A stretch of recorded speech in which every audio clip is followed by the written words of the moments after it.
Hello students, welcome to Shay Classes. In science, we'll start with a new chapter, chapter number 15, our environment. This is the chapter flow. Chapter is divided into two sections, 15.1 and 15.2. First talks about the ecosystem and its components and the food chains and the food webs, and second section deals with the activities that affect the environment and how to manage the garbage. So let us start with ecosystem. Before that ecosystem, we should know about the environment. How do you define an environment? So environment means everything which surrounds us, isn't it? And therefore we can define something like this. Environment is defined as all surrounding conditions that have direct impact on all human beings and animals. Means environment is all surrounding conditions which will have an impact over all human beings and the animals. What is that environment consists of? There are two factors, biotic factors and abiotic factors. So it consists of living organisms. Biotic factors means all living organisms comes under biotic factors, and non-living variables which are called abiotic factors. These are also called components, biotic components and abiotic components. So environment, if you look at, we consider environment to be consisting of biotic factors which are living organisms and abiotic factors which are the variables such as temperature, daylight, rainfall, wind, ocean currents, minerals, etc., which are basically the non-living factors, you can say. Abiotic factors are non-living factors. Next, what happens when we add our waste to the environment? Human activities produce a lot of waste materials which are thrown away into the environment. These wastes cause the pollution of air, water, soil and affect carbon, nitrogen and oxygen cycles. So one important thing we should understand, the waste substances produced by the human beings when released into the environment, first they cause the pollution of air, water and soil. Second point, they also affect the carbon, nitrogen and oxygen cycles. So these are the main two factors which are caused by human activities which generate the garbage or the waste products, waste substances or the waste produce. Next. Now in this slide we'll see what are the types of waste generated by the human beings. One is a biodegradable waste and another is non-biodegradable waste. What is a biodegradable waste? These are those substances which can be broken down into simpler substances by decomposers. What are decomposers? Bacteria or other saprophytes, etc. So bacteria, saprophytes and all, what do they do is, say for example, leftover residue of human beings or residue of animals or residue of plants, if those are there in the soil, then the bacteria etc. will act on them. The complex organic matter will be broken down into simpler substances which will be released into the soil, and of course those are simpler substances are once again used by the plants. So this is how biodegradable wastes are those substances which can be decomposed by microorganisms through a biological process. Examples: vegetable wastes, fruits, pulses, cereals, cotton, jute, wool, wood, leather, paper, animal dung, animal bones, all these are biodegradable. If these are put into the soil or released into the soil, then these substances can be broken down into simpler substances by means of biological processes, by the action of bacteria or other saprophytes which are called microorganisms. Therefore, these waste substances can be classified into biodegradable waste materials. What are non-biodegradable waste materials? These are waste materials which cannot be decomposed by microorganisms. An alternate definition: substances which cannot be broken down by biological processes into simpler substances are said to be non-biodegradable. Example here I have given, you take some synthetic rubber. What is synthetic rubber? Artificially produced rubber. Polythene bags, which are plastic bags, plastics, synthetic fiber, glass, and especially these insecticides and pesticides such as DDT, fertilizers, all these are non-biodegradable. If these are released into the atmosphere, especially onto the soil, these will never be biodegradable, meaning microorganisms or the saprophytes would not be able to decompose these complex substances into simpler substances. These will remain in the earth, in the soil, for a longer duration, and therefore they may cause the soil pollution. And hence, one should concentrate on biodegradable waste materials. That means the usage of non-biodegradable waste materials should be restricted and refused and limited. So this is how the two definitions for biodegradable waste materials and non-biodegradable waste materials. These are the definitions and the examples. Pause the video and make a good notes of this. Next. So what is ecosystem? What are its components? See here, this definition is important. Ecosystem consists of biotic components, meaning living organisms, and abiotic components, meaning factors such as temperature, rainfall, wind, soil, and minerals. Both put together, biotic components and abiotic components put together form an ecosystem. So how do you define it? The first line gives the definition of an ecosystem. All the interacting organisms in a particular region or area together with non-living components form an ecosystem. Alternatively, all interacting organisms in an area together with abiotic components form an ecosystem, or all biotic components in an area together with abiotic components form an ecosystem. So I hope you have understood how to define an ecosystem. What is an ecosystem? What are its components? This is the question. An ecosystem is the one which consists of interacting organisms in a particular area together with non-living components. Its components are biotic and abiotic. Biotic refers to the living organisms, abiotic refers to non-living factors such as temperature, rainfall, etc. So that's how we have to write the definition. Now, if you look at this classification of the ecosystem, it can be classified into man-made ecosystem and natural ecosystem. What is this natural ecosystem? Aquatic ecosystem consists of marine ecosystem and freshwater ecosystem. Marine ecosystem is, the examples are oceans and sea, where all aquatic plants, living organisms, water, biotic and abiotic live together. They interact together. So marine ecosystem comes under aquatic ecosystem and it is a natural ecosystem. Also the freshwater ecosystem such as rivers, lakes, ponds, pools come under the category of aquatic ecosystem, but these are natural ecosystems. And another is, this is aquatic and this is terrestrial. So natural ecosystem is divided into aquatic and terrestrial. What are terrestrial ecosystems? Land ecosystem is called a terrestrial ecosystem. Example, forest, desert, grassland, etc. So natural ecosystem is classified into aquatic and terrestrial, under which marine and fresh will come under aquatic. What about the man-made ecosystem? See here, croplands, that is crop fields and aquarium, gardens, etc. come under man-made ecosystem. Man-made ecosystem consists of cropland, aquarium. These are the examples. Also you can see gardens and crop fields. So thus the ecosystem classification is artificial, natural, under natural, aquatic, terrestrial, under aquatic, marine and freshwater.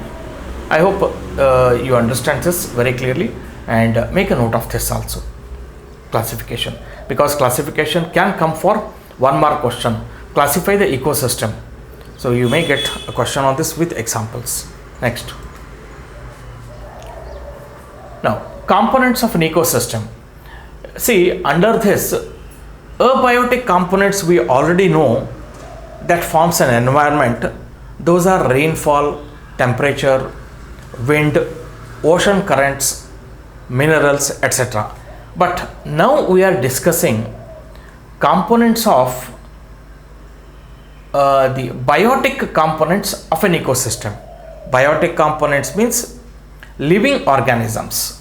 So classification of biotic components of an ecosystem are producers, consumers, decomposers. Clear? Producers, consumers, decomposers. These are biotic components of an ecosystem. What are producers? In simple terms, green plants and blue-green algae. Why those are called producers? Because they synthesize their own food in the form of starch or glucose. So all green plants, blue-green algae can produce their food, that is glucose and starch, from inorganic substances using light energy in the presence of chlorophyll, and this process is called photosynthesis. So producers refers to all green plants and blue-green algae that synthesize their own food by means of a process called photosynthesis, where the inorganic substances used are carbon dioxide and water, and photosynthesis refers to conversion of carbon dioxide and water into sugar and starch by usage of sunlight energy in the presence of chlorophyll. All of you know this. So producers refers to green plants and blue-green algae. That we should keep it in mind. Next, what are consumers? Consumers have been broadly classified into, you have a look at this one, then you can understand. Herbivores, carnivores, omnivores, and parasites. Meaning, all the organisms which depend on the producers either directly or indirectly for their sustenance or for their food, I can say. Consumers refers to all organisms which depend on the producers either directly or indirectly for their food, for their sustenance of life. In other words, consumers consume the food produced by the producers. That means all the organisms that depend upon the green plants and blue-green algae, whether directly or indirectly, are called consumers. How do you classify the consumers? As I said, herbivores refers to the organisms which depend on plants. That is, grass eaters are classified as herbivores, cow, deer, etc. Carnivores are the organisms which are flesh eaters, lion, tigers, etc. Omnivores, they feed on both plant and flesh. Example, crow, human beings come under omnivores. That means omnivores are the organisms which feed on both plants and flesh. And parasites, these parasites basically live and feed on the host body, such as Plasmodium, and this Plasmodium is the one where we have seen the multiple fission that generally occurs in liver. Okay, parasites live and feed on the host body. So this is how we can classify the entire consumers into herbivores, grass eaters, carnivores, flesh eaters, omnivores which eat both plants and flesh, and parasites that live and feed on the host organisms or host body, you can say, such as Plasmodium, etc. So this is how we saw producers and consumers. Are these enough? Why decomposers are required? Let's go to the decomposers and see there. What are decomposers? Decomposers, fungi and bacteria. Fungi comes under parasites which live on the dead and decaying organic matter, isn't it? So not parasites, saprophytes. Saprophytes are the one which live on the dead and decaying organic matter. Fungi and bacteria which breaking down process is called decomposition. Fungi and bacteria which break down the dead plant animals complex organic compounds into simpler organic ones, and that go into the soil and are used up by the plants are called decomposers. Look at the definition. Decomposers refers to microorganisms such as fungi and bacteria which break down complex organic matter of dead plants and animals into simpler inorganic substances which go into the soil and which are used up by the plants are called decomposers. Thus, decomposers help in replenishment of the natural resources. Yes, of course, if simple organic substances are produced, those are the one which are required by the plants for the production of amino acids, proteins, starch, glucose, etc. So generally all these inorganic substances, nitrites, nitrates, etc., which are used by the plants. So all human, see, generally the dead plants and animals body mainly consists of nitrogenous waste materials. So when those are converted by the bacteria and fungi into nitrites and nitrates, those are used up by the plants once again for the production of amino acids, proteins, etc. So therefore the decomposers play a very important role in cleaning the soil, in cleaning up the environment. In the absence of decomposers, what could happen? The entire soil could have been affected, polluted, and the soil may become barren, which cannot be used once again. Because of the decomposers, it is possible. See, decomposers are the natural decomposers over here. Naturally, they are replenishing the resources that are utilized once again by the plants. So the role of decomposers is very important. I am going to discuss this decomposers once again in artificial self-sustainable ecosystem. Artificial self-sustainable ecosystem, the importance of decomposers. One more here itself, one more thing is, see, the natural ponds and lakes, many aquatic plants and animals will be there. They will be dying quite often and new organisms will be produced. What would happen to the dead organisms and the plants and the animals? In the absence of decomposers, then naturally one has to clean the lakes and ponds. But because of the decomposers present, the dead bodies of the plants and animals can be converted into simpler substances by decomposers such as bacteria and fungi, and those simpler substances can be once again used by aquatic plants and animals. So you can see in the absence what would be the consequences. So decomposers play an important role in cleaning up the environment. Fine, we saw the consumers and those are producers. We saw the components, the biotic components of the ecosystem. Those are producers, consumers, and decomposers. Next we will go for what are food chains and food webs. We'll see food chains today. Probably food webs can be taken in my next class. What are food chains? Here you can see these are called food chains. Plants, a green grass would be coming under this category, producers category. Deer, which will be feeding on the grass. So this is herbivore. These are producers. Here deer comes under herbivores category, and lion feeds on deer. So this is a food chain. Lion is a flesh eater and carnivores. Producers, herbivores, carnivores. In this case, this is referred as a food chain. What is food chain refers to? Food chain refers to arrangement of different biotic groups in a sequence of energy transfer. Very clearly understand this definition. Food chain refers to an arrangement of different biotic groups. This is a food chain. It is an arrangement of different biotic groups, producers, consumers. These two are consumers, but specifically herbivores and carnivores.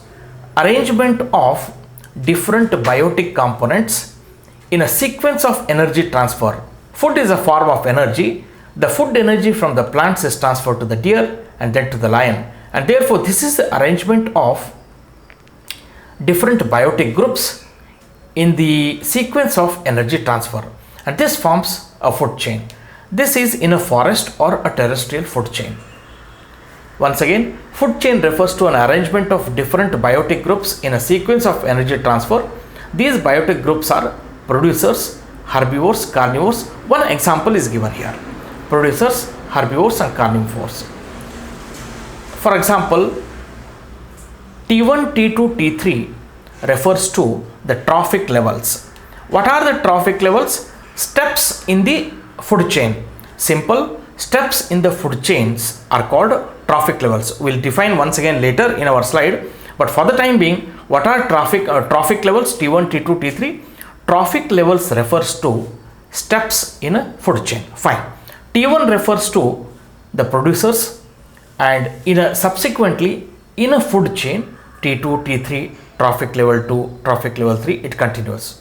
Here, trophic level 1, grass, is the producer.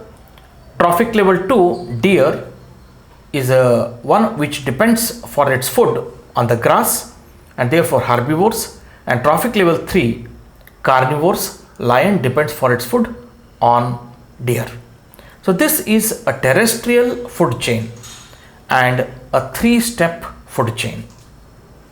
This is a 3-step food chain. You may get into exams. Give an example for 3-step food chain, terrestrial, aquatic, etc. 4-step food chain, something like that. So I hope you have understood what is a food chain and one example with the trophic level 1, 2 and 3. Clear? Now, this refers to terrestrial food chain. What about this one? This refers to, see here, B, grassland. These producers are the grassier, T1 trophic level producers, and here you can see these are insects or the grasshoppers which feed on the grass, T2 trophic level 2.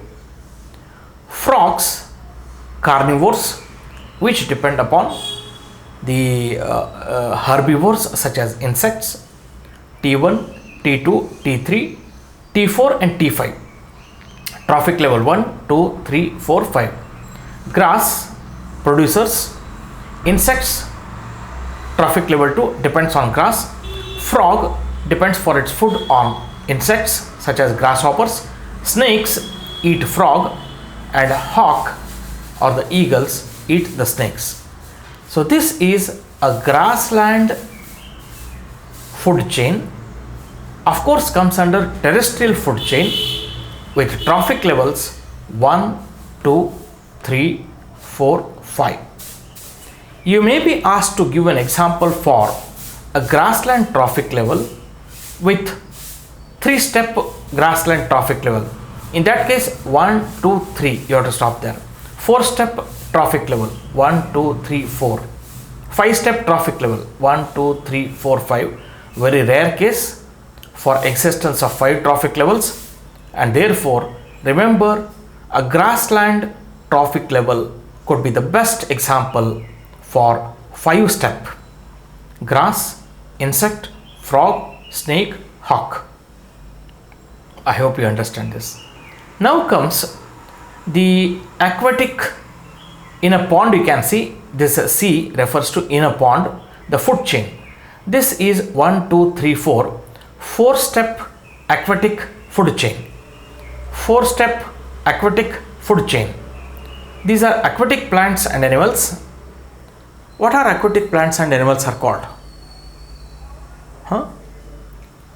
Aquatic plants and animals, and then crabs feed on aquatic, these are aquatic plants basically, not plants and animals. Please remember, aquatic plants, producers. Crabs feed on aquatic plants. Fishes feed on crabs, and crane feeds on fishes. So this is the aquatic food chain with 4 steps T1, T2, T3, T4. So you may have to give some examples in the exams. Questions will be asked to demonstrate a 3-step food chain, aquatic food chain, grassland food chain, forest food chain, etc. I hope you are able to understand here what are these food chains and what are the trophic levels. Different steps in the food chain are called trophic levels. Now, how is the energy transfer? Can the energy transfer takes place from bottom to top to bottom here? No. Always producers we keep at the bottom and consumers will be shown above the producers in terms of trophic level 1, 2, 3, 4, which are herbivores, carnivores, omnivores, etc. Isn't it? Okay. So let's go to the next slide now. Few more examples have been given. You pause the video and try to look at those things. Probably helpful to give as an example. So have a look at that one. Next, trophic levels. As I said, each step in a food chain where transfer of food energy takes place is called a trophic level.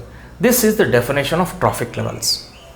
Each step in a food chain where the transfer of food energy takes place is called a trophic level. The first trophic level consists of producers, green plants and blue-green algae. The second trophic level consists of primary consumers which depend for their food on producers.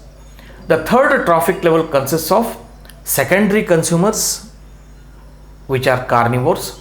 The fourth trophic level consists of tertiary consumers which could be omnivores.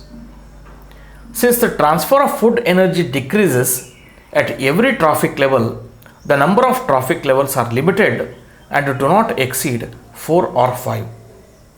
Let us study, later on we will discuss this part, but let us study this is called the pyramid of trophic levels.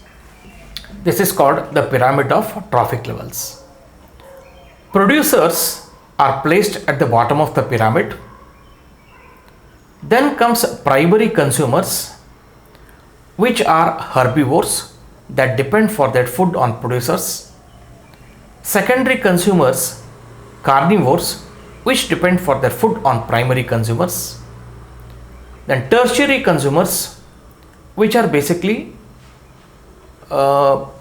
producers, herbivores, carnivores, omnivores.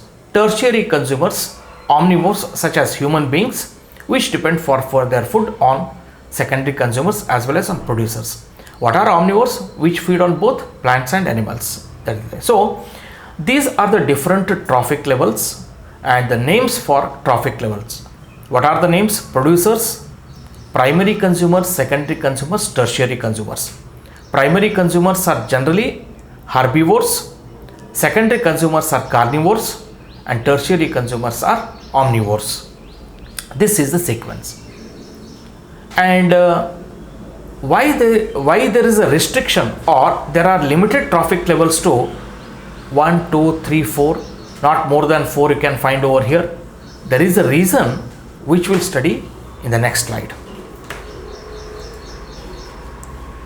See, very important, I have to read each and everything over here and I have to refer to this diagram and try to explain, because these are taken from the textbook, which is very important in order to understand why we cannot find more than 4 trophic levels. Okay. The green plants in a terrestrial ecosystem capture about 1% of energy of the sunlight that falls on the leaves and convert it into food energy. Producers such as green plants, they absorb only 1% of the sunlight energy and convert them into food energy by means of a photosynthesis process. When green plants are eaten by primary consumers, you got it? When green plants are eaten by primary consumers such as herbivores, What happens in them we are going to study. When green plants are eaten by primary consumers, a great deal of energy is lost as a heat to the environment. The primary consumers lose major amount of their energy to the environment. Some amount goes into the digestion and doing work, and the rest goes towards the growth and reproduction. In the primary consumers, most of the energy is lost in the form of heat. Second, some amount of energy goes into the different life processes such as digestion and doing work and reproduction, and only average of 10% of the food eaten is turned into its own body and made available for the next level of consumers. I don't know whether you are understanding. I hope you understand. When the consumers eat green plants, out of the total energy available with them, only 10% of the food energy is utilized in creation of the body of a primary consumer. In creation of the body of the primary consumer. That is in the form of organic matter. And that body is available as a food for the next trophic level. That is for secondary consumers. And therefore, if you compare to the green plants, they have only 1% sunlight energy is converted into food energy. And when the primary consumers eat the green plants, 90% of the energy is lost. Only 10% energy is utilized in making information of their body, and that body is available for secondary consumers as a food. Where that 90% of energy is utilized, most of the energy is lost in the form of heat to the environment. Some energy goes in carrying out the life processes such as digestion, respiration, reproduction, etc. And only 10% of the food energy is utilized in formation of the body of the primary consumer.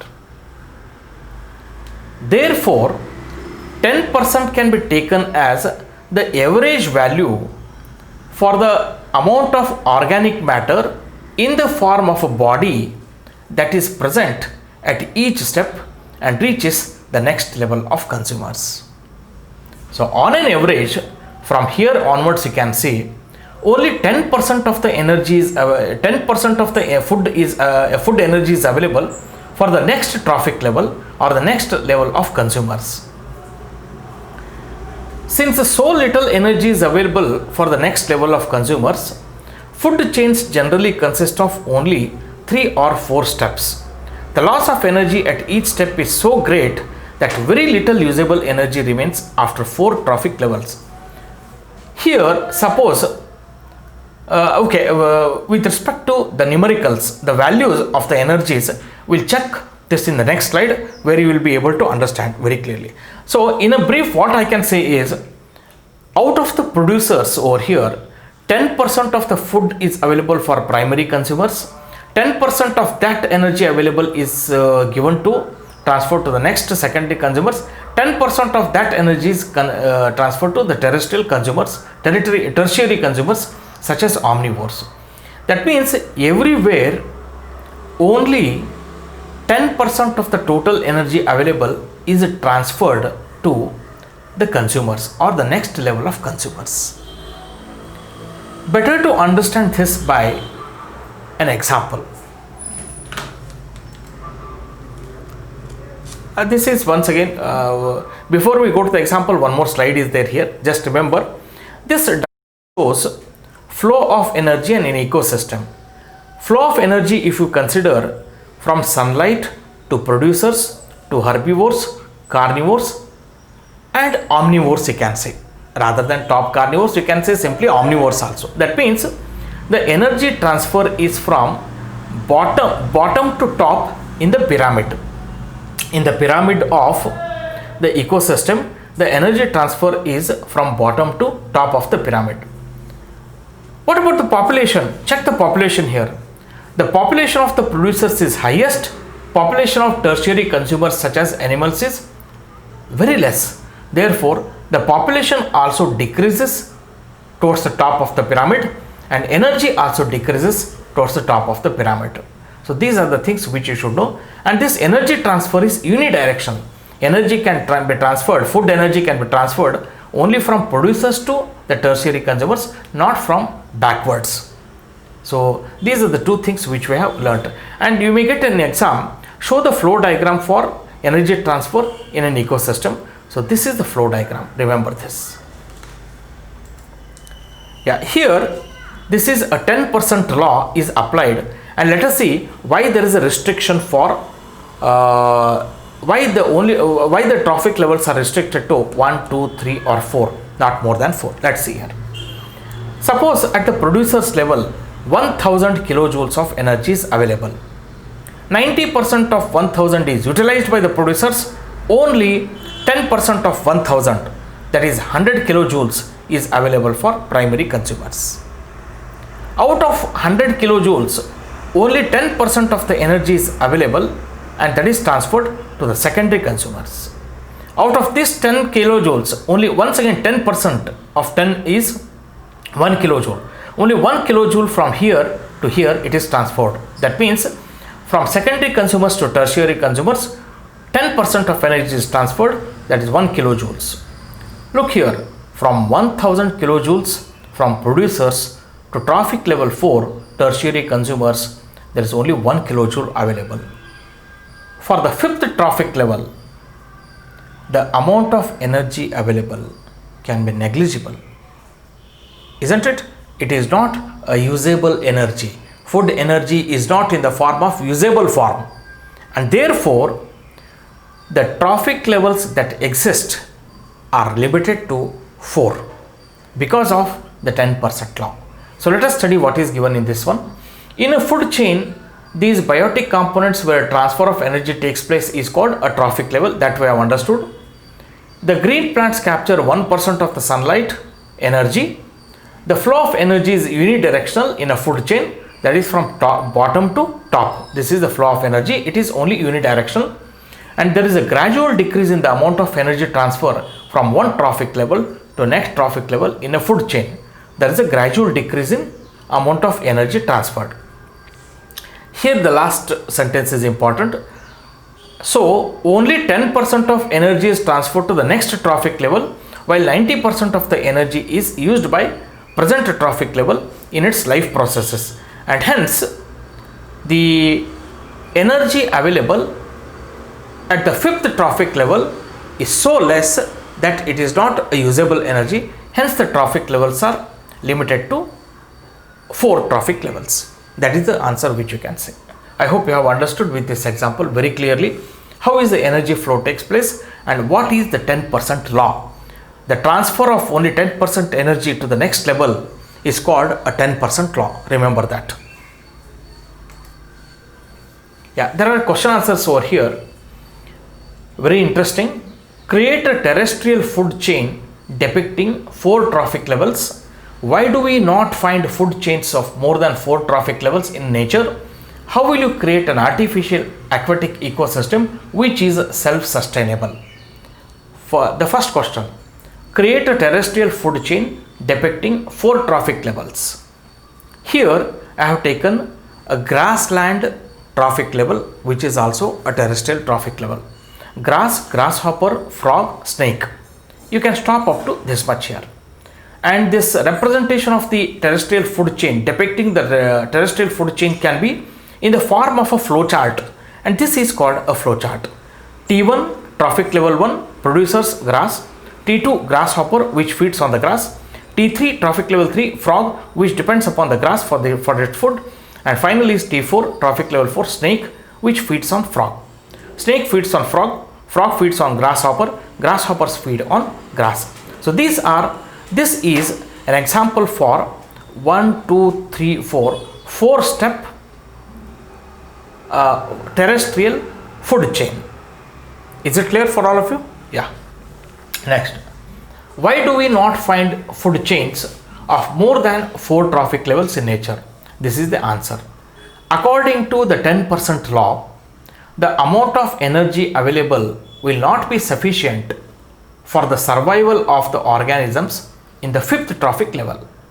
Hence, we do not find more than 4 trophic levels in food chain in nature. Please make a note of this answer, and this question will be for 1 mark, and this is the perfect answer for this. I hope you have understood up till now. Now, next question.